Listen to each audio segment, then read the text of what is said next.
Hello everyone, कैसे हैं आप सब। आई होप आप सभी अच्छे होंगे।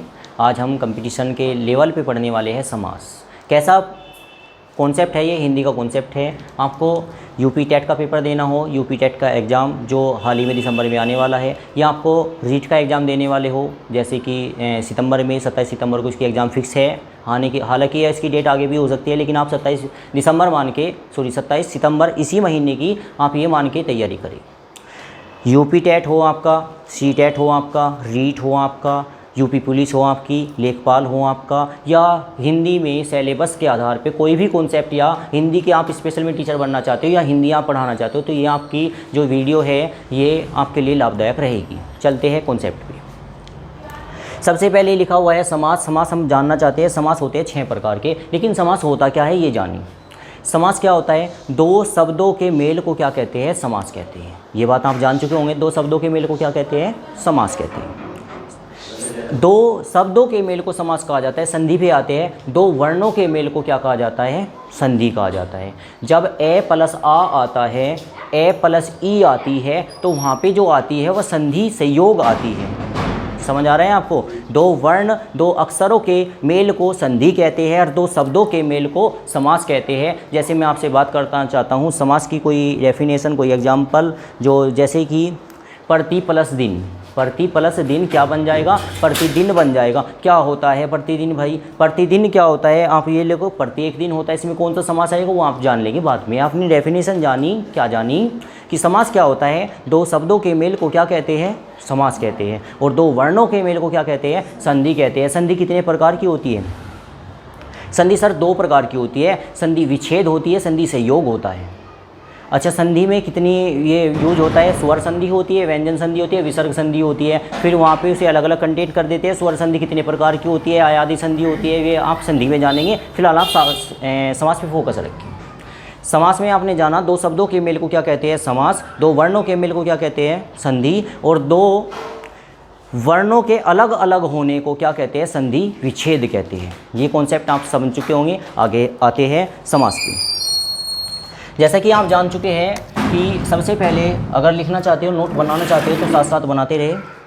समास, सबसे पहले आप जाने समास कितने प्रकार के होते हैं। समास एक तो सबसे पहले यही कि समास क्या होते हैं भाई? दो शब्दों के मेल को क्या कहते हैं? समास कहते हैं। दो शब्दों के मेल को समास कहते हैं। दो शब्दों के मेल को क्या कहते हैं? समास कहते हैं जी। यहाँ तक किसी को कोई डाउट नहीं होना चाहिए। परिभाषा हो गई। समास कितने प्रकार के होते हैं? समास 6 प्रकार के होते हैं। कितने प्रकार के होते हैं? 6 प्रकार के होते हैं। पहले हम इसे बिल्कुल डीपली पढ़ेंगे और फिर हम इस समास को एक लाइन में पढ़ेंगे, क्योंकि हमें कंपटीशन लेवल पे आपको तैयारी करानी है। देखते हैं समास कितने प्रकार के होते हैं। 6 प्रकार के। आप प्रकार साथ साथ लिखते चले, राइट डाउन करते चले। पहला समास कितना होता है भाई? पहला समास होता है जी अव्ययी समास। अच्छा, इस समास की करने से पहले एक छोटा सा कॉन्सेप्ट सीखे। जैसा एक शब्द बोला था अभी मैंने, प्रतिदिन था। क्या होता है प्रतिदिन? बताइए ज़रा जी। प्रतिदिन में एक समास जोड़ा जाता है, क्योंकि प्रति एक पूरा शब्द है और दिन एक पूरा शब्द है। प्रति और दिन जब आपस में मिला तो वहाँ पे क्या आ गया? प्रतिदिन शब्द आ गया। प्रतिदिन का मतलब होता है प्रत्येक दिन होता है, रोजाना, रोज रोज वो कार्य करना प्रतिदिन कहलाता है। तो यहाँ पे ये समास आएगा। कौन सा समास आएगा वही हम जानने वाले हैं। लेकिन इसमें एक शब्द होता है जो पहला है, एक शब्द है जो बाद है। इन दोनों के मिलने के कारण ही समास बना है। पहला जो होता है उसे पूर्व पद बोला जाता है, पूर्व पद बोला जाता है। और जो बाद का होता है उसे क्या बोला जाता है? उत्तर पद बोला जाता है, उत्तर पद बोला जाता है। और आपने अभी तो बताया जो पहला होता है, इसका मतलब हम इसे पहला पद भी बोल सकते हैं जी, बोल सकते हैं। उत्तर पद को आपने बोला जी बाद का पद है, तो आप इसे बाद का पद भी बोल सकते हैं। इसके अलावा क्या कहा जाता है इसको भाई? इसे बोला जाता है पहले पद को पूर्व पद, और इसे ही बोला जाता है आदि पद। कभी कभी क्वेश्चन में सीधा सीधा पूछता है आदि पद कौन सा होता है, पहला या बाद वाला? तो भाई पहला होता है। आदि पद ये होता है, तो इसे क्या बोलते हैं? इसे भाई अंतिम पद बोल सकते हो आप। क्या बोल सकते हो? अंतिम पद बोल सकते हैं सर। ठीक है, आगे चलिए। आपने इतना जाना क्योंकि ये आपको कॉन्सेप्ट इसमें समास में सीधा सीधा देखने को मिलेगा, क्योंकि इससे ही यूज होता है। क्या मतलब, अभी पहले समास कितने प्रकार के होते हैं ये लिख लेते हैं। एक समास होता है आपका क्या, अव्ययी समास, जो पहले नंबर का होता है। क्या होता है भाई, अव्ययी समास। राइट डाउन, साथ साथ करते रहे अगर आप करना चाहते हो। अव्ययी भाव समास होता है, अव्ययी भाव समास। दूसरा क्या होता है, बहुत बढ़िया, क्या होता है, तत्पुरुष समास होता है। देखो ये याद करने वाली बातें नहीं होती, लेकिन अगर आपको कक्षा 10 या कक्षा 12 में पढ़ना चाहते हो तो भी ये आपके लिए लाभदायक रहेगा। वहाँ पे आपको याद ही करना पड़ेगा तत्पुरुष समास। नंबर 3 कर्मधारय समास, कर्मधारय समास। और द्विगु समास होता है, द्विगु समास। आगे द्वंद्व समास होता है, द्वंद्व समास। आगे लास्ट बचा आपका क्या होता है, बहुव्रीहि समास होता है। और ध्यान रहे बहुव्रीहि समास और कर्मधारय समास से ही अक्सर क्वेश्चन पूछे जाते हैं। आपको लास्ट में सब निचोड़ बता जाएगा कहाँ से क्या आंसर आता है आपका। ठीक है, देखते हैं। अब देखते हैं, सबसे पहला आपने जाना समास कितने प्रकार के होते हैं, 6 प्रकार के। इनके बारे में थोड़ा सा कॉन्सेप्ट जाने, फिर परिभाषा पे आते हैं। आपके पदों पे आधार पे यहाँ से क्वेश्चन बहुत बार पूछा जाता है, बहुत ज़्यादा इंपॉर्टेंट पोर्शन है, इसलिए मैं आपको अलग से करा रहा हूँ। हालांकि समास चलेंगे, लेकिन ये साथ साथ चलते रहे कि पदों की प्रधानता, पदों की प्रधानता के आधार पर समास कितने प्रकार के होते हैं, या पदों की प्रधानता के आधार पर आप बताएं समास क्या होता है, वर्गीकरण करें।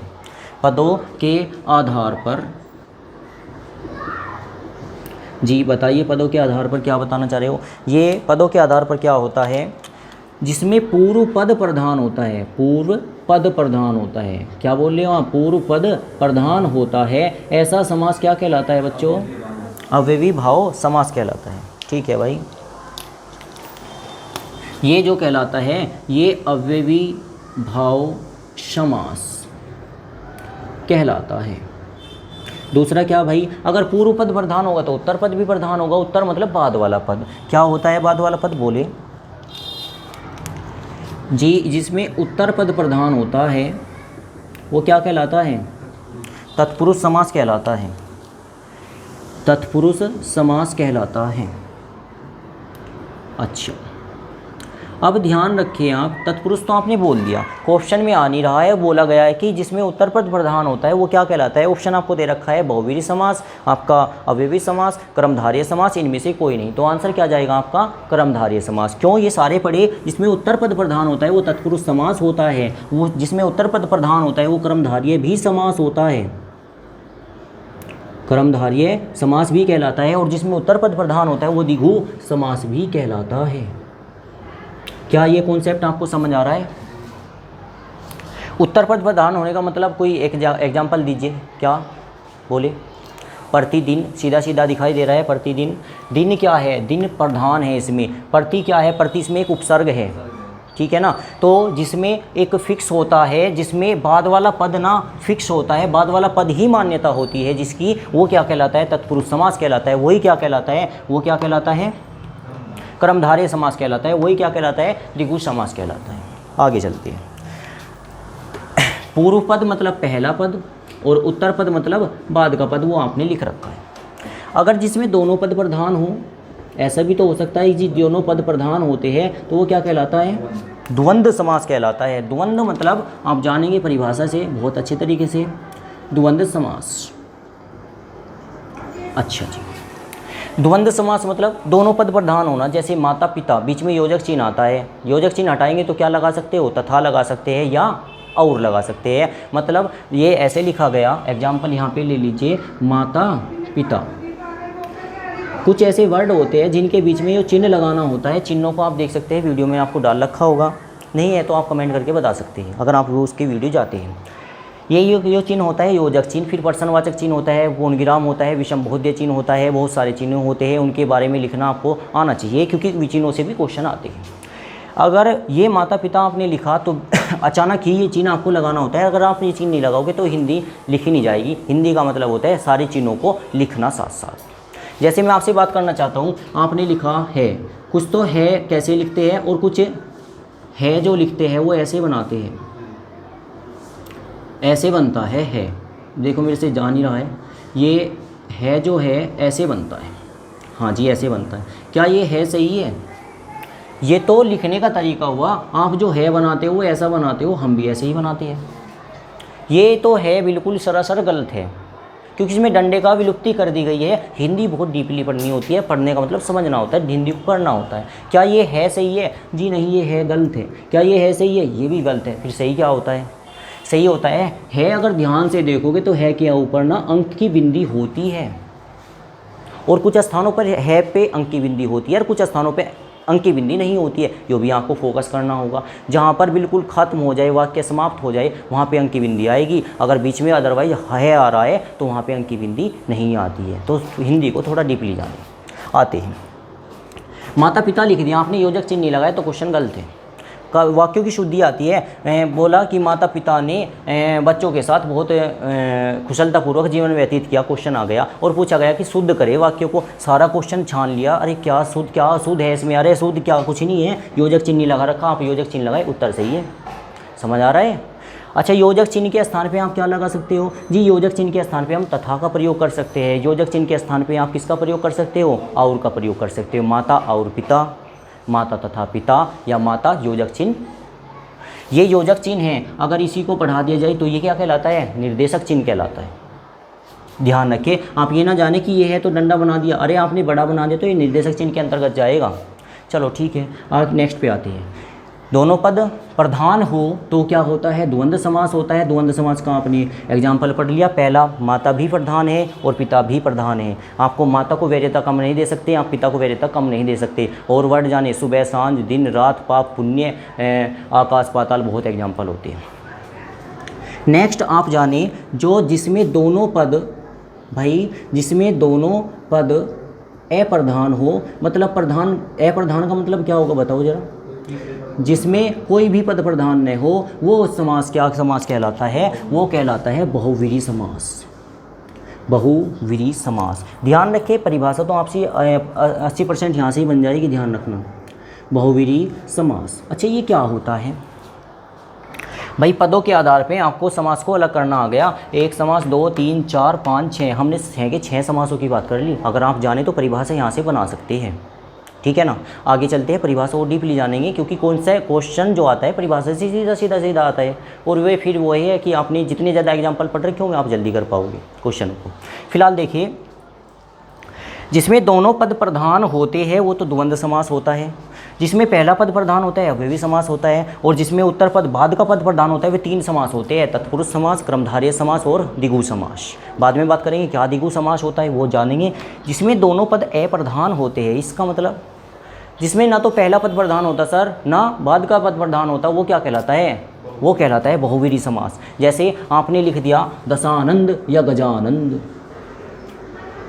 गजानंद लिख दिया आपने, जी लिख दिया। गजानंद जैसे ही बोले तो गजानंद, गज है आनंद जिसका, गज है आनंद जिसका, आनंद का मतलब होगा मुख, गज के समान हाथी, गज मतलब होता है हाथी, और गजा मतलब होता है हथनी, मतलब हाथी की पत्नी या वाइफ या माता, आप कुछ भी जानिए। गज है आनंद जिसका, इसका मतलब हाथी के समान मुख है जिसका, वो क्या कहलाता है? वो गणेश भगवान कहलाते हैं, ठीक है। जैसे दशानंद, 10 है आनंद जिसके, आनंद मतलब सिर, जिसके 10 आनंद है, क्या कहलाता है? रावण कहलाता है। आपने शब्द लिखा दशानंद, वर्ड जा रहा है किसी तीसरे पे, तो ये समास क्या कहलाएगा? बहुव्रीहि समास कहलाएगा। फाइनल है आपको। आते हैं, आपने जान लिया, राइट डाउन कर सकते हैं। आते हैं परिभाषा पर, क्या होती है? पहला टॉपिक डाले, हेडिंग डाले, अव्ययी समास। अव्ययी समास हेडिंग डालेंगे, इसको रफ कर दूं।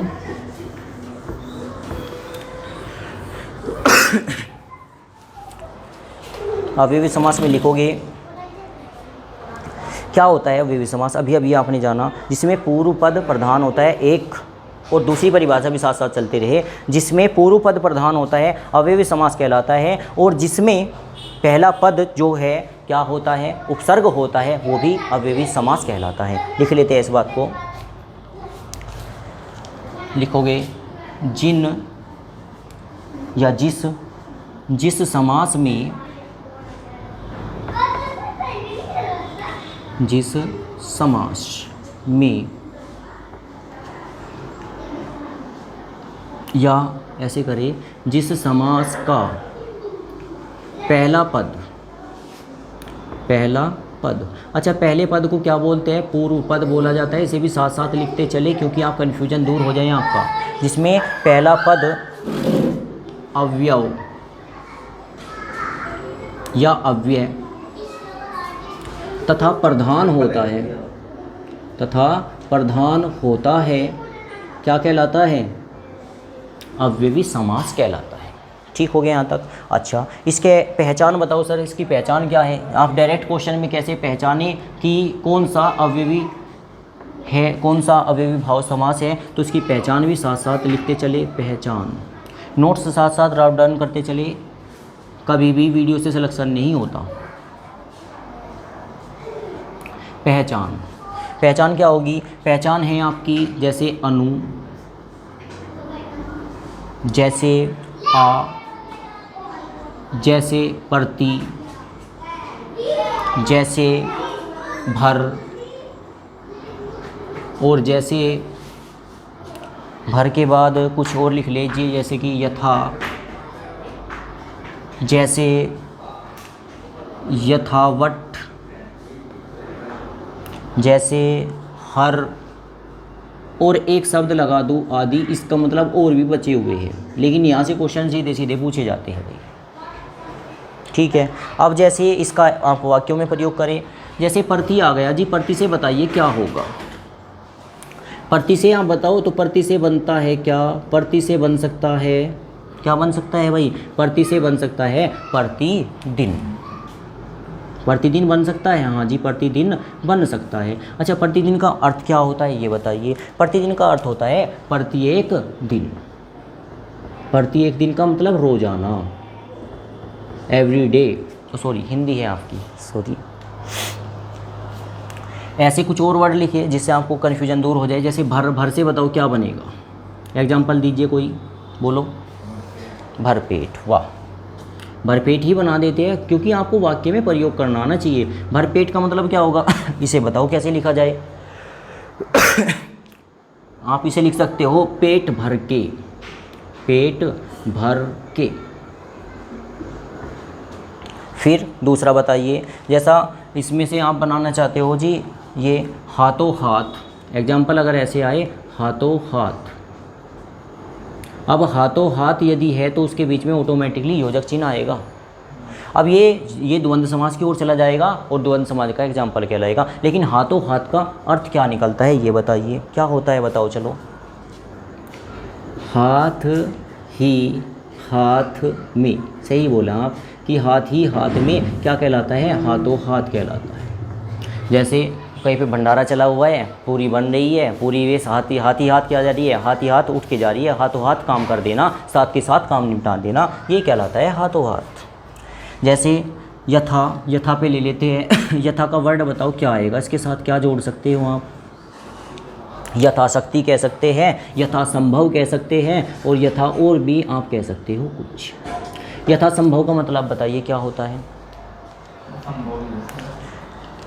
यथासंभव का मतलब होगा जैसा संभव है, जैसा संभव है ऐसा ही समय के साथ घूमे या समय के साथ बदले, अपने आप को, स्वभाव को बदले, संभव है। यथाशक्ति का बताइए क्या होगा? शक्ति, यथाशक्ति का क्या होगा? अपनी शक्ति के अनुसार, अपनी लिमिट के अनुसार। सॉरी, फिर हिंदी है। आपने क्या पढ़ लिया भाई? आपने पढ़ लिया जी अव्ययी भाव समास। नोट क्यों नहीं कर रहे हो? ये आपको फाइनल हो गया भाई, ठीक है। नेक्स्ट पे चलते हैं। अच्छा, इसमें किसी को कोई डाउट तो नहीं आ रहा है? फिर से समझे, परिभाषा से सब कुछ निकलता है भाई। जिसमें पूर्व पद प्रधान होता है वो तो परिभाषा आपने पहली पढ़ रही थी, लेकिन जिसमें पहला पद क्या होता है? अवयव। ये भी सीधा सीधा क्वेश्चन आता है, वो क्या कहलाता है? वो कहलाता है सर अव्ययी भाव समास। ओके, आते हैं। अब हमारा आ गया क्या? तत्पुरुष समास। रफ कर दो इसको, चलो जी।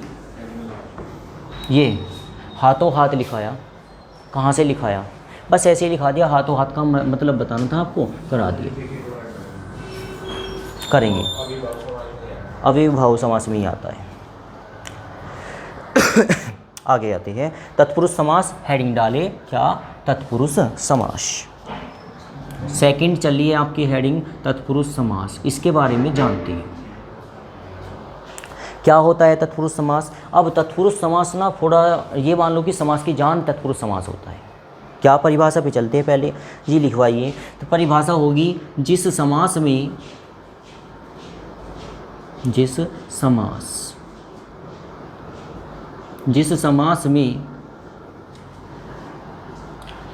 बाद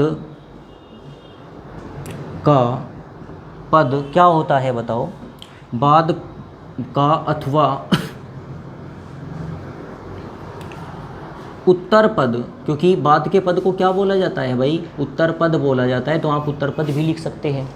जिस समास में बाद का पद या उत्तर पद क्या होता है? प्रधान होता है, ऐसा समास क्या कहलाता है?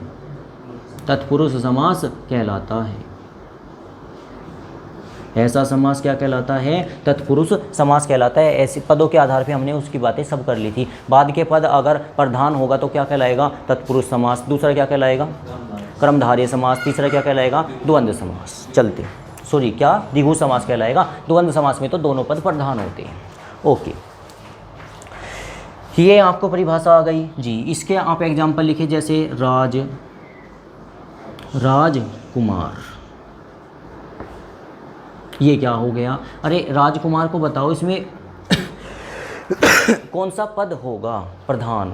इसमें पद होगा सर जो कुमार है वो पद प्रधान है, बाद वाला पद उत्तर पद क्या है? प्रधान है। इसीलिए ये समास कैसा समास कहलाएगा? तत्पुरुष समास कहलाएगा। क्योंकि राज तो किसी के साथ में भी आ सकता है, राजतंत्र भी हो सकता है, राजत्याग भी हो सकता है, राजपुत्र भी हो सकता है, राजकुमार भी हो सकता है। बाद में आया जो शब्द वही तो होगा क्या? महत्वपूर्ण होगा, वही होगा इम्पोर्टेंट, क्योंकि यही बताएगा कि राज किस कंडीशन में है। राजतंत्र मतलब सारे राज की बात हो रही है। राजकुमार इसका मतलब राजा के पुत्र की बात हो रही है। राजपुत्र इसका मतलब राजपुत्र की ही बात हो रही है। राजत्याग राज को त्याग दिया गया। ओके, नेक्स्ट इसका आप अर्थ भी लिखते चले। राजकुमार, राजकुमार का मतलब क्या होगा बताओ?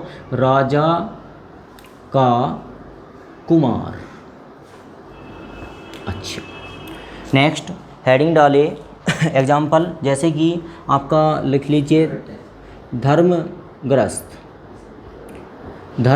लिख सकते हैं। अब बताओ धर्म ग्रंथ लिख सकते हैं। सॉरी, धर्म ग्रंथ क्या होता है? इसका एग्जाम्पल बताइए। इसे तोड़े कैसे तोड़ोगे आप बताओ? धर्म का ग्रंथ लिख सकते हैं जी। ठीक है, जैसे ये है आपका रचनाकार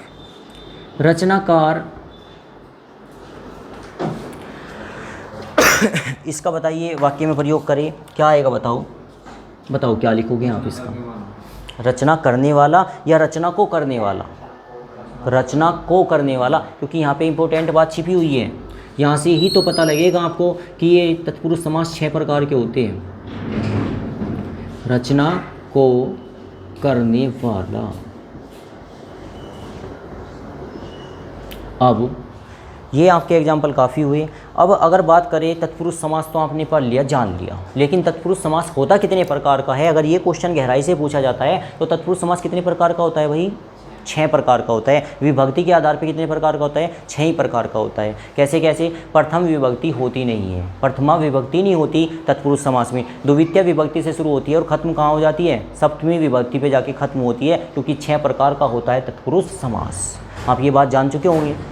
अच्छा ये कैसे पता लगा क्यों होता है तत्पुरुष समास 6 प्रकार का? क्योंकि इसमें ना विभक्तियों का लोप होता है, इसमें कारक का लोप होता है। और ये कारक क्या होते हैं? जो इनमें शब्द आता है ना बीच में, का, के, की, में, पर, अधिक, ऋण या अपदान, ये शब्द होते हैं कारक। अब कारक कितने प्रकार के होते हैं? कारक से अलग से टॉपिक करा देंगे। कारक होते हैं 8 प्रकार के, और कारक 7 प्रकार के भी होते हैं। कहीं कहीं पे अपवाद होता है। संस्कृत में कारक 8 प्रकार के होते हैं, हिंदी में भी कारक 6 प्रकार के होते हैं।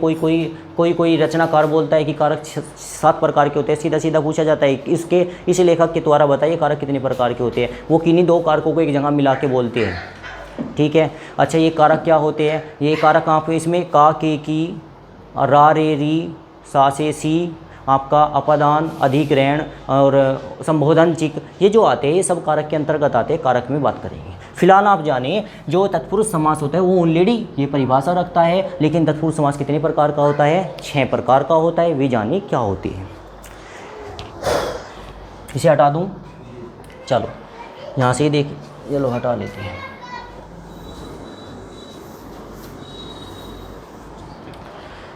लिखोगे विभक्ति के आधार पर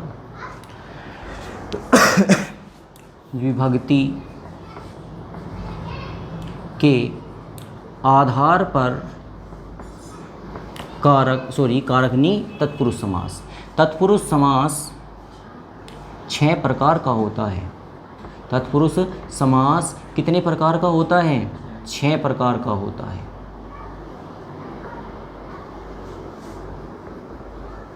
यहाँ तक किसी को कोई प्रॉब्लम नहीं है। आगे चलते हैं। इसके 6 भेद होते हैं, आप ये भी कह सकते हो। कौन कौन से होते हैं? ध्यान रखिए, क्वेश्चन जो बनता है यहाँ से अगर डीपली पूछा जाता है समास से तो सीधा सीधा पूछा जाता है कारक में बताइए सप्तमी विभक्ति कौन से में आती है, या कारक नहीं, तत्पुरुष समास में पूछता है कि बताइए पंचमी विभक्ति किस समास के अंतर्गत आती है। सीधा सीधा क्वेश्चन आता है डीपली अगर पूछा जाए आपसे। आपको डीपली पढ़ना है, क्योंकि फिर कुछ भी पूछा जाए आपसे। नंबर 1, क्योंकि हम कितने प्रकार के पढ़ने वाले हैं अब कारक भाई? 6 प्रकार के। अगर आप कक्षा 10 से वीडियो देख रहे हो या कक्षा 12 की, तो आप इनको छोड़ देंगे, क्योंकि आपको केवल डेफिनेशन से लेना है। आप यदि यूपी टेट की तैयारी कर रहे हो, या रीट की स्पेशल में जो 27 दिसंबर को पेपर होने वाला है, या डीएसएसबी की आप एग्ज़ाम की तैयारी कर रहे हो जो हाल ही में चले हुए हैं वैकेंसी के आधार पे, 8 तारीख को भी है कुछ बच्चों का, कुछ का 27 को भी है और कुछ का 1 तारीख को भी है। मतलब ये 1 महीने चलने वाले हैं। मात्र 6-7 हज़ार की वैकेंसी है और सबसे ज़्यादा सुविधाएं अगर मिलती है डीएसएसबी में मिलती है। डीएसएसबी के अंतर्गत आप प्राइमरी टीचर बनोगे, जूनियर टीचर बनोगे और इंटर कॉलेज में भी जाओगे। कहाँ पे? दिल्ली के अंतर्गत। केंद्र की भर्ती है, और केंद्र मतलब सिटी में अपने आप ऑटोमेटिकली सुविधाएं बहुत ज़्यादा दी जाती है, और दिल्ली के अंदर सबसे ज़्यादा सुविधा दी जाती है। मेरी दिल से तमन्ना है कि आपके वहाँ पे सिलेक्शन हो, आप सभी का हो। आते हैं वहाँ पे भी हिंदी पूछी जाएगी, तो डीपली ही पूछी जाएगी, क्योंकि आप टीचर बनोगे, 60 हज़ार के पैकेज पे जाने वाले हो, सुविधा आपको बहुत ज़्यादा मिलने वाली है। आते हैं नंबर 1, 6 प्रकार पढ़ेंगे। नंबर 1 स्टार्ट करते हैं। ये होता है जी कर्म तत्पुरुष। कर्म तत्पुरुष होता है। अब किसी बच्चे ने अगर डीपली नहीं पढ़ा, भाई कर्म तत्पुरुष सोचा, इसे पता लग गया जी तत्पुरुष 6 प्रकार के होते हैं। बात करते हैं विभक्ति कितने प्रकार की होते हैं, वो बोलेगा जी 6 प्रकार के तत्पुरुष होते हैं, तो विभक्ति भी 6 प्रकार की होती है। बिल्कुल सही बोला उसने, लेकिन भाई विभक्ति 6 प्रकार की होती है। स्टार्टिंग कहाँ से होती है? द्वितीय विभक्ति से शुरू होती है और खत्म 7वीं विभक्ति से शुरू होती है। यहाँ पे आप अगर आपने लिख दिया प्रथमा विभक्ति तो गलत हो जाएगा। विभक्ति एक अलग से टॉपिक है, अलग से कर लेंगे। ये जो है कर्म तत्पुरुष, ये कैसी विभक्ति होती है? ये होती है सर द्वितीय विभक्ति होती है। द्वितीय विभक्ति अलग से बहुत अच्छा टॉपिक है, विभक्ति का भी देखेंगे। ये रहा विभक्ति। अब विभक्ति क्या होती है, अब इसके बारे में परिभाषा में लिखोगे, जैसे कि नाम से ही पता लग रहा है आप क्या सीख रहे हैं आपको। जहाँ पे कर्म की प्रधानता होती है, ऐसे समास को, ऐसे आने वाले समास को क्या कहा जाता है? कर्म तत्पुरुष समास कहा जाता है। ठीक है, इसी को परिभाषा में लिखिए। जहाँ पर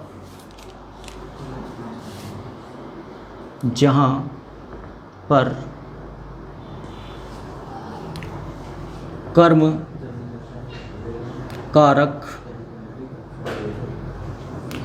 कारक की विभक्ति होती है, कर्म की विभक्ति को या का लोप होता है, ऐसा समास क्या कहलाता है? तत्पुरुष का प्रथम कर्म तत्पुरुष समास या द्वितीय विभक्ति समास कहलाता है। ये बात आपने कंफर्म करी। चलते हैं, इसका कोई एग्जाम्पल दीजिए, उदाहरण दीजिए। लीजिए इसका उदाहरण, जैसे कि जेब कतरा। अब जेब कतरा, जिसकी जेब कुतर चुकी होगी वो जानता होगा जेब कतरा क्या होता है। आप बसों में, रोडवेज में निकलते हैं, जेब साइड से निकाली, साइड से काट देते हैं या पैसे निकाल लेते हैं, उसे जेब काटना बोलते हैं हमारे यहाँ। आपके यहाँ पे जो बोलते हो आप जानते होंगे। तो जेब कतरा, इसको आप वाक्य में प्रयोग करके दिखाइए। जेब को काटने वाला या जेब को कुतरने वाला या जेब को कतरने वाला, जेब को कतरने वाला, कतरने वाला। अब मुझे ये बताइए इसमें क्या शब्द आया भाई बीच में, जी को आया, और जहाँ पे को आता है वो क्या कहलाता है, वो कहलाता है कर्म तत्पुरुष समास द्वितीय विभक्ति के अंतर्गत आता है। समझे? जैसा एक और लिख लीजिए, गगनचुंबी, गगनचुंबी क्या होता है, गगनचुंबी का बताइए जरा। गगन को चूमने वाला। वाह, क्या होता है, गगन को चूमने वाला। जी कतरने में क्या है, बाद में रहेगा। कहते रहे नहीं, कहते रहे और नहीं, ठीक है बताते रहे आपको। हिंदी पे आपको फोकस करना होगा क्योंकि देखो मेरी हिंदी लिखने में बड़ा वीक हूँ, देखो हूँ तो हूँ, आप थोड़ा सहन करें, मुझे बर्दाश्त करिए। देखते हैं गगनचुंबी क्या होता है, गगनचुंबी को बताइए। गगन को चूमने वाला, गगन को चूमने वाला। क्या यहाँ तक किसी को कोई प्रॉब्लम है? आती है। ये आपने फर्स्ट को पढ़ लिया, जरा सेकंड पे आई। सेकंड क्या होता है, 6 के 6 पढ़ने हैं आपको तो कोई बात नहीं। 6 के 6 क्या है भाई, इसमें आप दूसरा लिखोगे कि ये तो हुआ कर्म और ये क्या है आपका करण। और आप ये ध्यान रखिए भाई, अगर आपको ये समझ नहीं आ रहा है तो गलती कहाँ पे आ रही है, गलती आ रही है ये मुझसे खुद से गलती हो रही है भाई। आपको कारक पढ़ाने थे पहले, क्योंकि आप वहाँ पे जान जाते कर्म कारण। एक एग्जाम्पल भी होता है, राम ने धनुष से तीर की सहायता से रावण का वध किया, उससे सारे कारक खत्म हो जाते हैं। फिर पढ़ाऊँगा कभी, आप देखिए फिलहाल कारक। कारक में करण तत्पुरुष चला हुआ है आपका, तत्पुरुष ये हुआ। ये कौन सी विभक्ति होगी जरा बताइए? ये होगी सर तृतीया विभक्ति। क्या होगी? तृतीया विभक्ति। अब तृतीया विभक्ति होगी तो इसका आप परिभाषा दिए। इसमें परिभाषा में आप सीधा सीधा समझ लेंगे भाई, जहाँ पर से आता है भाई इसमें लिख लेना खुद से, जहाँ पर से आता है या के द्वारा आता है ऐसी विभक्ति क्या कहलाती है? तृतीया विभक्ति कहलाती है। किस समास के अंतर्गत आती है? करण तत्पुरुष समास के अंतर्गत आती है। ये करण तत्पुरुष समास क्या होता है? ये होता है तत्पुरुष समास का एक दूसरा भाग। आते ही परिभाषा कैसे बनाओगे? जहाँ पर अब यहाँ पे कर्म था तो कर्म आया, यहाँ पर लिखोगे जहाँ पर करण कारक, जहाँ पर करण कारक की विभक्ति को के स्थान पे क्या लिखोगे? से के द्वारा का लोप होता है, छिपा रहता है अंदर, वो कैसी विभक्ति कहलाती है? वो तृतीया विभक्ति कहलाती है। और क्या कहलाती है? उसको करण तत्पुरुष समास कहते हैं। मैं आपसे पूछूं ये क्या है? सही तो रियल तो ये है इसका उदाहरण। और ये उदाहरण में क्या किसी शब्द का लोप हुआ है? जेब कतरा, जेब को कतरने वाला, को का लोप हुआ, लोप मतलब छिपा गया, वो क्या कहलाया आपका? वो कहलाया सर कर्म तत्पुरुष। ठीक है, आते हैं एग्जाम्पल पे, आते हैं उदाहरण देते हैं। करण तत्पुरुष का लिया, बहुत सारे उदाहरण हैं आप इन्हें, और ये उदाहरण ज़्यादा से ज़्यादा प्रयोग करें क्योंकि परिभाषा नहीं आती है, उदाहरण आते हैं। जैसे सुरचित, सुरचित का बताइए क्या होगा? सुर को रचने वाला, सुर से रचने वाला, सुर के द्वारा रचा गया, सॉरी ये आएगा सुर के द्वारा रचा गया। आप खुद से प्रयोग में करते रहेंगे, पता लगता रहेगा। यहाँ पे मन चाहा, बताइए मन चाहा का क्या होगा? मन से चाहने वाला, से आ गया, से का लोप है।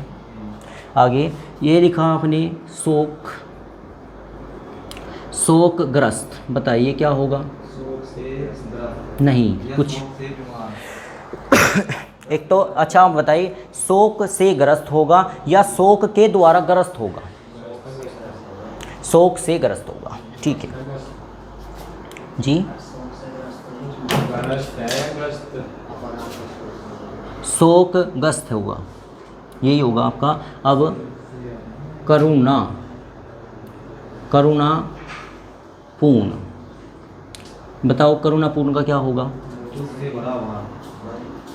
करुणा से भरा हुआ। आप इसके थोड़ा सा उदाहरण नहीं बदलोगे, ऐसे ही करोगे, करुणा से पूर्ण, करुणा में पूर्ण, करुणा के द्वारा पूर्ण नहीं कह सकते, करुणा से पूर्ण कह सकते हैं। जैसे ये रहा आपका भय या कुल, भयाकुल का बताओ क्या होगा? कमेंट करके बताना। अब जैसे इसमें से लिख लेते हैं सुरचित, सुरचित, इसको वाक्य में प्रयोग कर लेते हैं। क्या है इसमें लोप, आप बताइए क्या होगा भाई? सुर के द्वारा रचित, सुर द्वारा रचित भी हो सकता है, तो सुर द्वारा रचित भी आप लिख सकते हो। मतलब के द्वारा आए या केवल द्वारा आए तो भी आपका क्या कहलाएगा? सीधा सीधा कर्म तत्पुरुष समास कहलाएगा। किस कौन सी द्वितीय होती है? देखो क्वेश्चन क्या आते हैं आपसे, ये पूछा जाता है, सीधा सीधा पूछा जाता है, बताइए करण तत्पुरुष में 2 क्वेश्चन बनते हैं। देखो सीधे सीधे बनेंगे और आप पक्का क्वेश्चन आता है। अगर आप अच्छा हाई लेवल की तैयारी कर रहे हो, यहाँ से क्वेश्चन आता है, तत्पुरुष समास में कौन सी विभक्ति होती है? आपसे पूछा जाता है कि करण तत्पुरुष समास में कौन सी विभक्ति होती है, तो कौन सी विभक्ति होती है भाई? आपकी तृतीया विभक्ति होती है। या फिर उल्टा पूछा जाता है, बताइए तृतीया विभक्ति इनमें से किस में होती है? ऑप्शन ए कर्म तत्पुरुष, ऑप्शन बी करण तत्पुरुष, ऑप्शन सी दोनों, या option number D none of these, इनमें से कोई नहीं। तो आंसर क्या आ जाएगा आपका? आंसर आएगा मात्र एक ही, करण तत्पुरुष। वो होगा तब जब आप इनको रिविजन करते रहेंगे। ये हो गया। अब चलते हैं नंबर 3 पर। क्या है नंबर 3 आपका? नंबर 3 लिखे, क्या पढ़े आपने? आपने क्रम तत्पुरुष समास पढ़ लिया है। आपने क्या पढ़ लिया है? आपने करण तत्पुरुष समास पढ़ लिया है। आप पढ़ने वाले हो संप्रदान तत्पुरुष समास, संप्रदान तत्पुरुष समास, संप्रदान तत्पुरुष समास। संप्रदान तत्पुरुष समास में कौन सी विभक्ति होती है बताइए? चतुर्थ विभक्ति होती है सर। क्या होती है? चतुर्थ विभक्ति होती है दोस्तों। चतुर्थी क्या होती है? तत्पुरुष कह सकते हो, चतुर्थी आप बोल सकते हो, विभक्ति बोल सकते हो, या चतुर्थ तत्पुरुष भी आप बोल सकते हो। इसमें आपको गलत नहीं कह सकते कोई। ठीक हो गया जी। इसमें क्या वर्ड आता है आप ये बताइए क्योंकि ये कारक से सीधा सीधा आता है। कारक से मैं पूछना चाहता हूँ, बताइए संप्रदान कारक, संप्रदान कारक में किसका प्रयोग किया जाता है? बताइए संप्रदान कारक में किसका प्रयोग किया जाता है? बताइए। के लिए या के द्वारा? के लिए। अच्छा देखते हैं, बिल्कुल सही जवाब है आपका के लिए। के लिए जहाँ आएगा वो संप्रदान कारक भी कहलाता है, और संप्रदान तत्पुरुष का उदाहरण भी यही होगा। जहाँ पे आएगा के लिए वो क्या कहलाएगा आपका? वो कहलाएगा संप्रदान तत्पुरुष कहलाएगा। और कौन सी विभक्ति होगी? चतुर्थी विभक्ति होगी। ठीक है, जैसे उदाहरण दीजिए, एग्जाम्पल लीजिए इसका जी। जैसे प्रयोगशाला, जैसे प्रयोगशाला, जैसे इसका ले यज्ञशाला, जैसे इसका लो हथकड़ी, गौशाला भी कह सकते हैं, बिल्कुल सही बात। डाक गाड़ी, डाक गाड़ी ये। अच्छा जैसे कि डाक गाड़ी है, डाक गाड़ी का प्रयोग बताइए क्या आएगा? डाक के लिए गाड़ी। दोबारा से पढ़े, डाक गाड़ी के क्या वर्ड होगा? डाक के लिए गाड़ी होगा। के क्या शब्द आया उसमें जी? के लिए आया। अगर के लिए आया तो कौन सा समास कहलाया? संप्रदान तत्पुरुष समास कहलाया। कौन सी विभक्ति वाला है? चतुर्थी विभक्ति वाला है। तो इस प्रकार आपके कितने हो चुके हैं? 3। आगे चलते हैं, इनको रफ करूँ।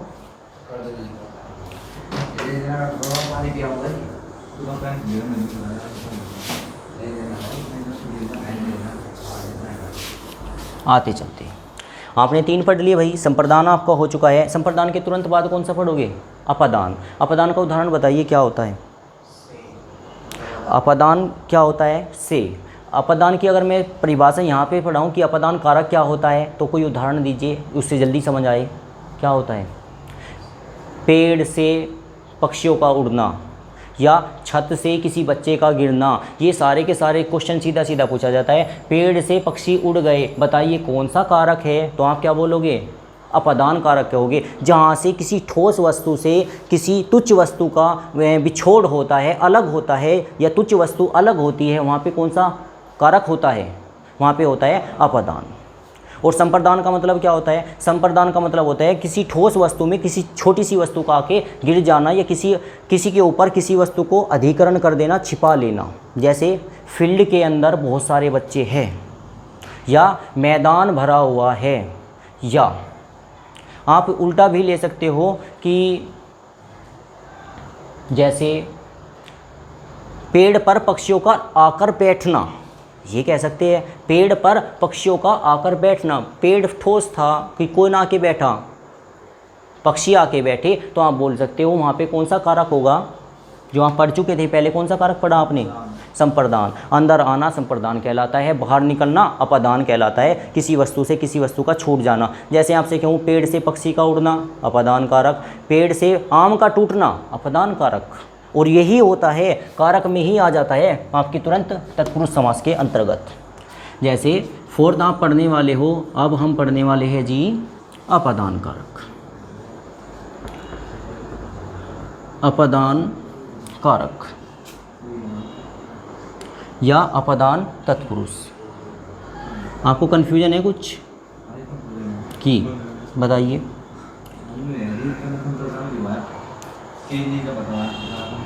के लिए बताया? ओ सॉरी, ठीक है भाई, वो गलत बता रहा हूँ, गलती हो जाती है। देखो, अगर अपादान आता है तो इसका आप ये लिखते रहे। अपादान का बताइए क्या उदाहरण होता है? अपादान का सर होता है, पहचान होती है से का मतलब होगा, जैसा एग्जाम्पल में बात करूं, जैसे मैं बात कर रहा हूं ऋण से मुक्त। ऋण से मुक्त मतलब क्या हुआ? ऋण मुक्त हुआ। जैसे हुआ जल हीन, जल से हीन, मतलब जहाँ पे से का प्रयोग करोगे वो क्या कहलाएगा? वो कहलाएगा आपका अपादान तत्पुरुष कहलाएगा। और अपादान तत्पुरुष कौन सी विभक्ति के अंतर्गत आता है भाई? ये कौन सी विभक्ति चलेगी आपकी? पंचमी चलेगी जी, पांचवी चलेगी, पंचमी। पंचमी विभक्ति कह दो, या पंचमी आप क्या बोल सकते हो? तत्पुरुष बोल सकते हैं, तत्पुरुष कह सकते हैं। अब क्या करना चाह रहे हो भाई? वो जो थोड़ी परिभाषा पहले चेंज की उसे समझे। जो आपको बता रहा था अधिग्रहण, अधिग्रहण का मतलब होता है में या पर, उसका अधिग्रहण को कह सकते हैं कि किसी पेड़ के पक्षी आकर बैठना, या किसी फील्ड में बच्चों का एक साथ समाहित होना। ठीक है, वो बाकी आपको कारक में बिल्कुल कन्फ्यूजन दूर हो जाएगा। फिलहाल आप इस पर फोकस रखिए। आपने पढ़ लिया भाई अपादान तत्पुरुष, पंचमी विभक्ति होती है। पहचान क्या होती है बच्चों, बताना जरा? से होता है। पहचान क्या होती है? से होती है। एग्जाम्पल क्या होगा? एग्जाम्पल लिखे, क्योंकि एग्जाम्पल ही कॉन्सेप्ट क्लियर करते हैं। जैसे धनहीन, धनहीन का क्या होगा? धन से हीन है जो, या धनहीन, धन से हीन इतना कहलाएंगे। जैसे देश निकाला, एक शब्द आ गया, देश निकाला, लिखे देश निकाला लिखा, बताइए क्या होता है? देश से निकाला, से आ गया, पहचान हो गई, अपादान कारक है, विभक्ति पंचमी है। आगे ये लिखा जलहीन, जल से हीन है जो, मतलब से आ गया तो क्या हो गई? आपकी विभक्ति का पता लग गया आपको। जैसे लिखे गुणहीन, जैसे आप लिखे ऋण मुक्त, ऋण मुक्त और आदि। एक एग्जाम्पल भी चलते चले, ऋण मुक्त को ही लिख देते हैं। ऋण मुक्त को क्या लिखेंगे जी? ऋण से मुक्त होना, ऋण मुक्त कहलाता है। से आ गया तो विभक्ति हो गई कौन सी? पंचमी। और पंचमी विभक्ति का कौन सा समास हो गया भाई? अपादान तत्पुरुष समास हो गया। ठीक हो गया। नेक्स्ट आगे देखते हैं, ये इतना काफ़ी है। नंबर 5 पे बात करते हैं। 5 क्या है भाई आपकी? जल्दी से करें। ये होगा आपका संबंध तत्पुरुष। क्या होगा? संबंध तत्पुरुष होगा सर, संबंध तत्पुरुष। संबंध तत्पुरुष में कौन सी विभक्ति होगी? संबंध तत्पुरुष में विभक्ति होती है कौन सी भाई? षष्ठ, छठी या षष्ठ विभक्ति या षष्ठ तत्पुरुष होता है। इसे आप कैसे भी डिफाइंड करें, कैसे भी याद करें। अब ये हो गया आपका क्या? संबंध तत्पुरुष हो गया जी। इसकी पहचान क्या होती है जरा बताएं। बहुत अच्छे, का, के, की, रा, रे, री, सा, से, सी, ये सब किसके अंतर्गत आते हैं। अगर इनका लोपन होगा या क्या हो, ये लुप्त हो किसी शब्द के अंतर्गत, तो वे सब सारे के सारे शब्द क्या कहलाते हैं, वे कहलाते हैं संबंध तत्पुरुष के अंतर्गत आते हैं। कौन सी विभक्ति कहलाती है, षष्ठी विभक्ति कहलाती है। और एग्जाम्पल क्या होंगी, उदाहरण लिखे साथ साथ। ये है भाई आपका कौन सा संबंध, जैसे लिखे राजपुत्र, क्या लिखा आपने, राजपुत्र। जैसे लिखे राजाज्ञा, राजाज्ञा, राजा की आज्ञा, की आ गया ना, देखो राजाज्ञा ऐसे लिखते हैं ना, तुरंत आता है राजा की आज्ञा। राजपुत्र, राजा का पुत्र, का, के, की, रा, रे, री, सा, से, सा, वो सा, से, सी। जैसे ये हो गया। और कोई एग्जाम्पल, ग्रह स्वामी, ग्रह स्वामी, बताओ क्या होगा, ग्रह का स्वामी का आ जाएगा। शिवालय, शिवालय का बताओ क्या होगा, शिव का जो आलय है, शिव का जो रहने का स्थान है। पराधीन, पराधीन का बताइए क्या होगा,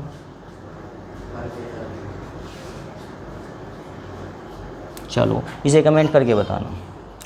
या फिर ऐसा करो कि पराधीन का ही लिख लेते हैं, आपको थोड़ा पराधीन में थोड़ा डाउट लग रहा होगा। पराधीन क्या होता है, पराधीन का, पराधीन का होता है पर के अधीन होता है, पर के अधीन होता है। के, का, की, रा, रे, री, आप उदाहरण ध्यान रखिए, पर के अधीन होगा। देखो अधीन नहीं बोल सकते आप, अधीन बोलोगे।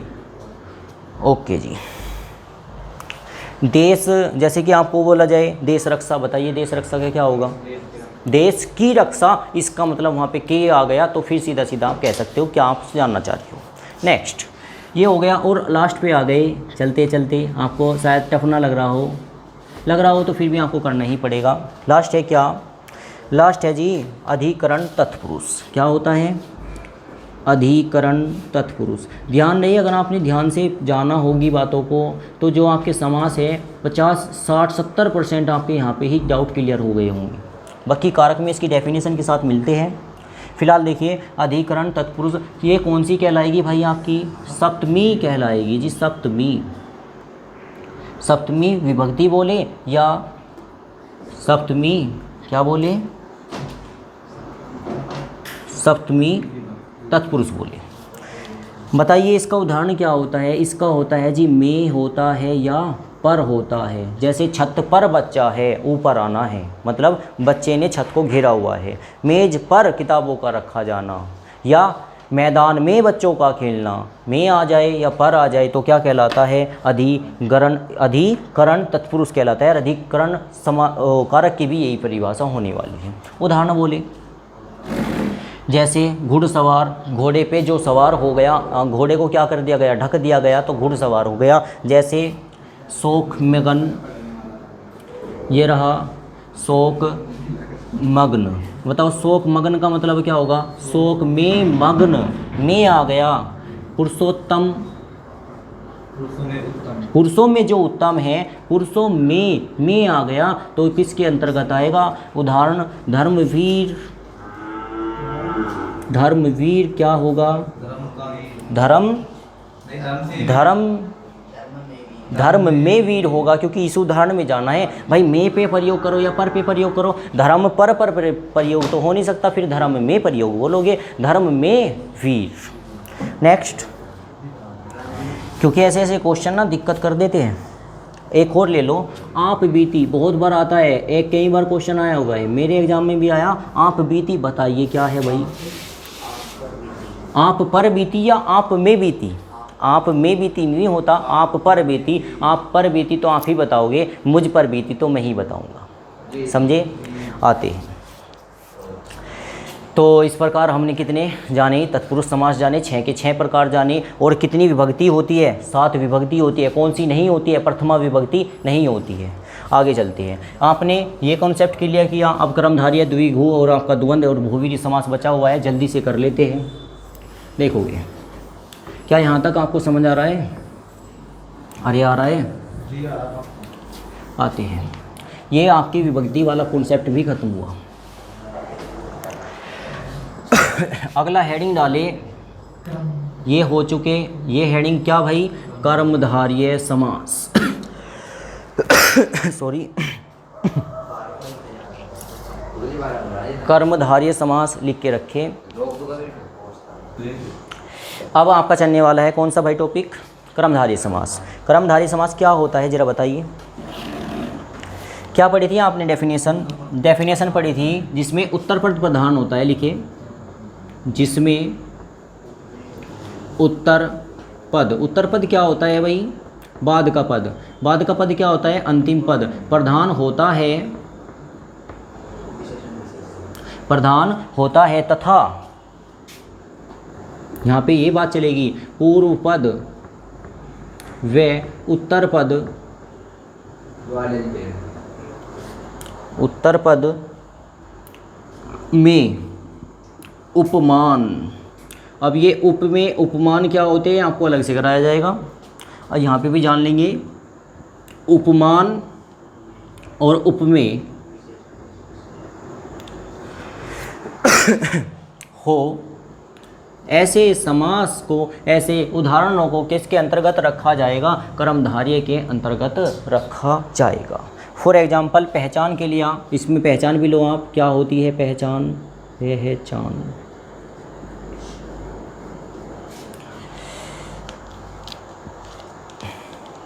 दोनों पदों के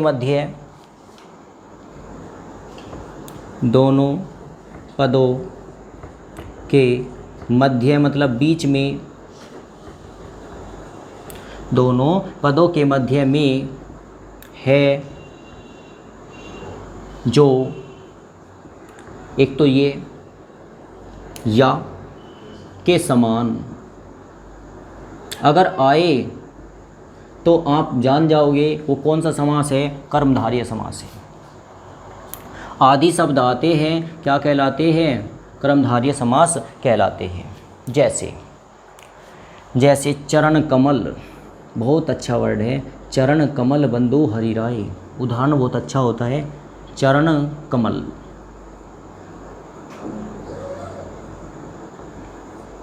दूसरा कमल ले के में और ले, कमल नयन, ने ये और ने, नयन।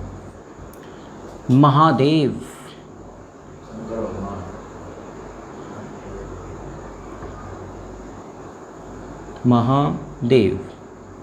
जैसे परमानंद, जैसे लालमणि, जैसे आदि। अब बात करें कमल नयन का क्या होगा, बताओ क्या पढ़ोगे, कमल नयन को कैसे तोड़ोगे।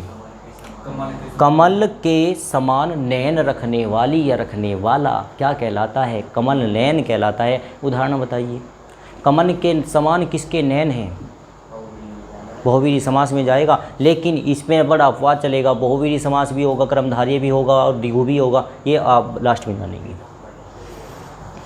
पीताम्बर भी लिख सकते हैं आप, जान सकते हो।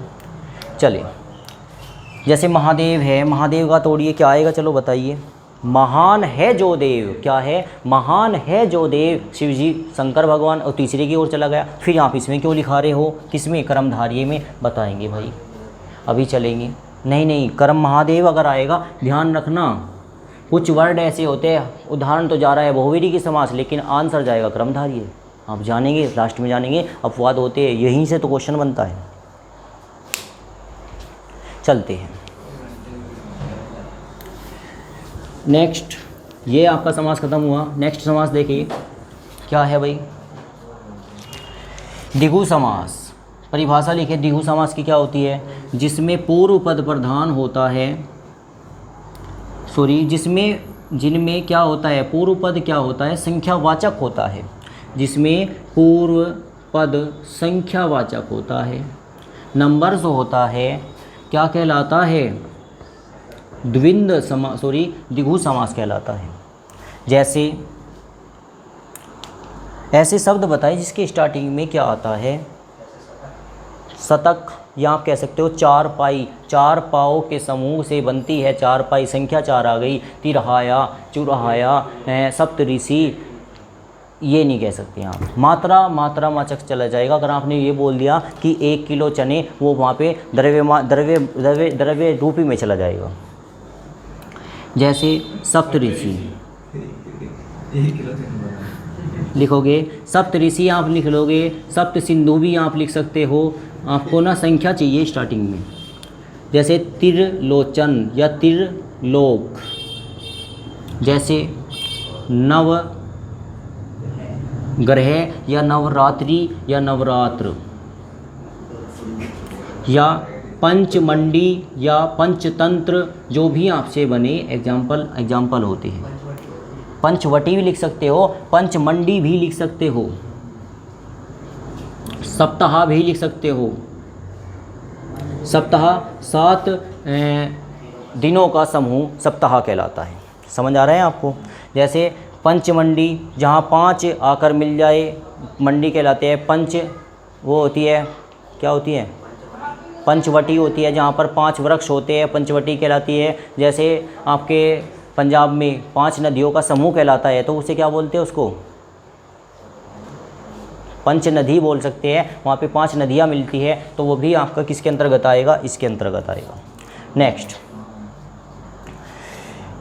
अगला हेडिंग डाले, द्वंद्व समास। क्या होता है द्वंद्व समास? जाने। द्वंद्व समास होता है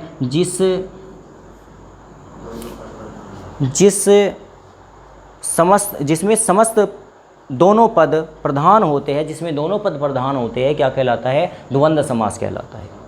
इसमें जिसमें दोनों पद क्या होते हैं? प्रधान होते हैं। दोनों पद प्रधान होते हैं, क्या कहलाता है?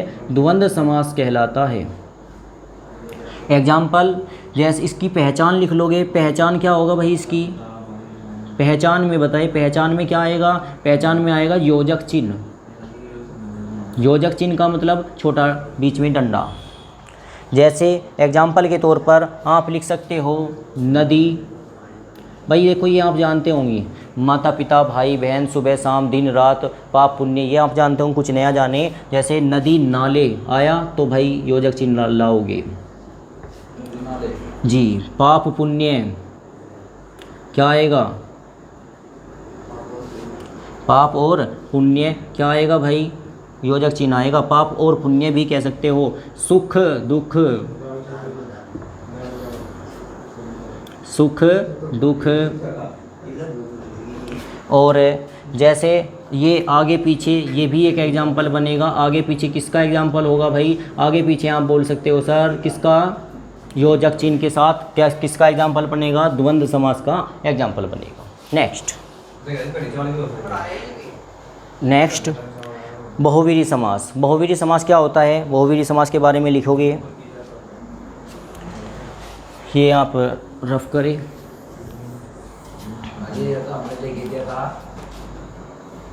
बहुवीरी समास, बहुवीरी समास में लिखोगे जिसमें अन्य पद क्या होता है? प्रधान होता है। जिसमें दोनों पदों में से कोई प्रधान नहीं होता, कोई अन्य पद प्रधान होता है, क्या कहलाते हैं?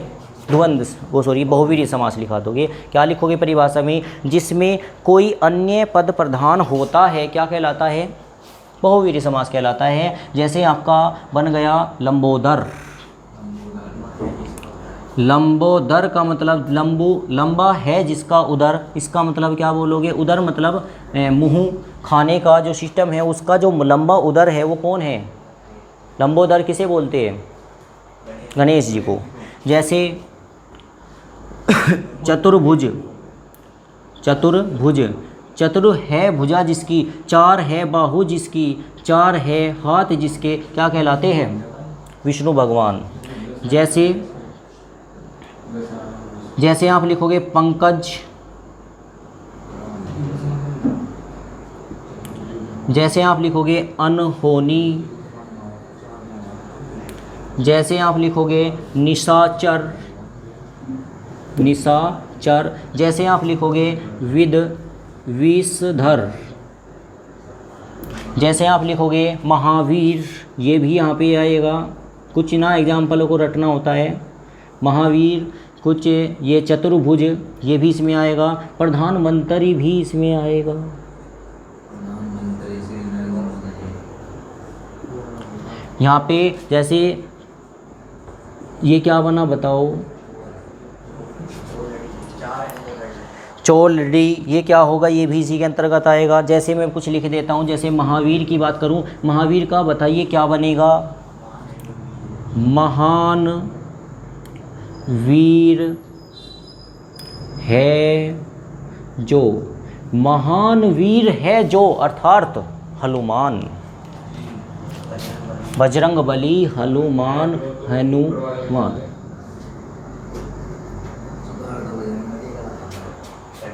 जैसे इसमें ये देख लीजिए, अनहोनी, अनहोनी का क्या होगा बताइए, न होने वाली घटना, न होने वाली घटना क्या कहलाएगी, अनहोनी कहलाएगी। कोई विशेष घटना जो ना होने वह क्या कहलाती है, अनहोनी कहलाती है। ठीक है,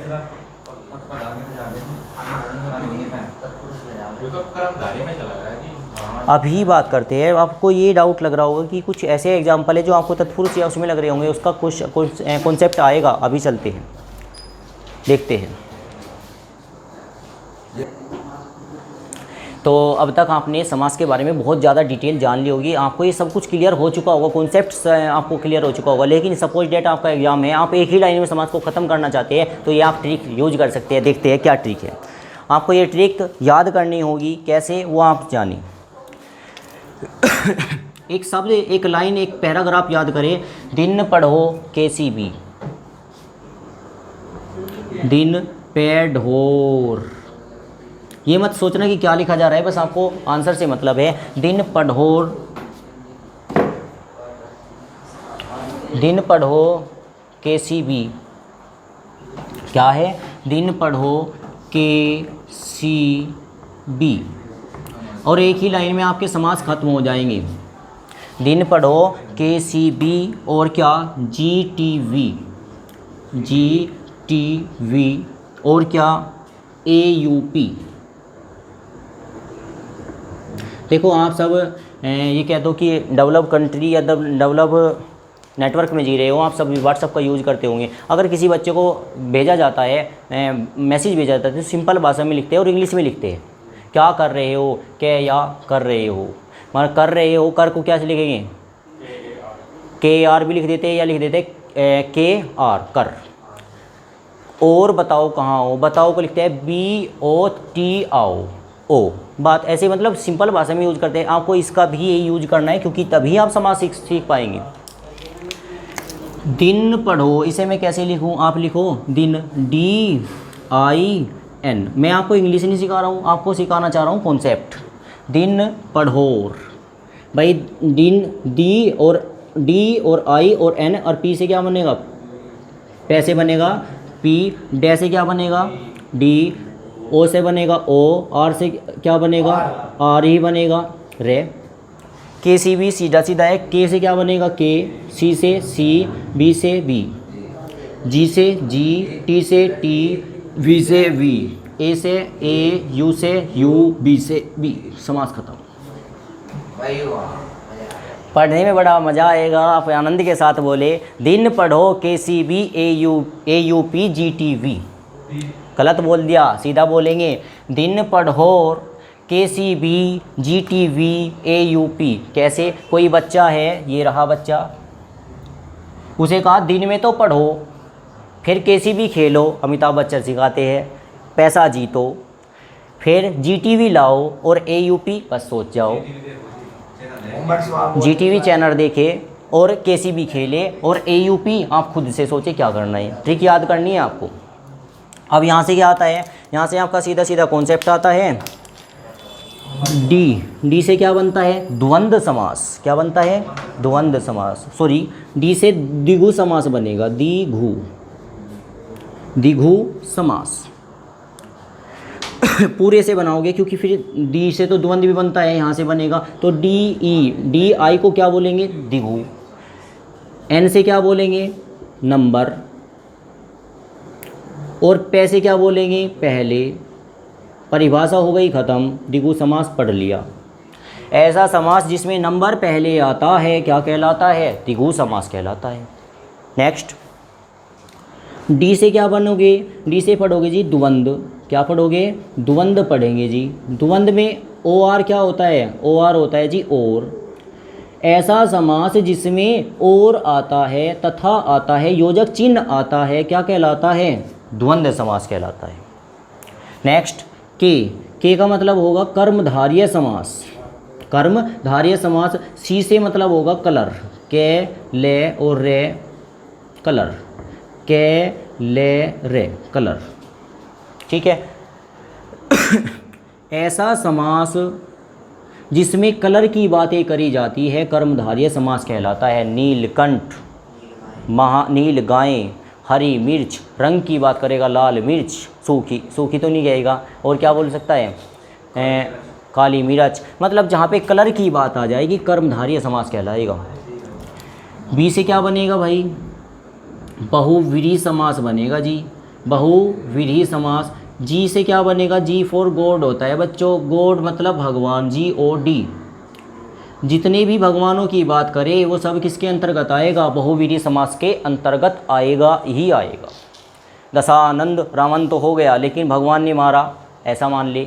गजानंद क्या आएगा? गज है आनंद जिसका, गणेश भगवान। आप बोले क्या? चतुर्भुज, महावीर, ये सब किसके? जिसमें भगवान की बात करें बहुव्रीहि समास होता है, जिसमें अन्य पद प्रधान होता है बहुव्रीहि समास होता है। बात खत्म। T4 क्या बनेगा? अरे T4 क्या बनेगा भाई? तत्पुरुष समास बनेगा। क्या बनेगा? तत्पुरुष समास बनेगा। तत्पुरुष।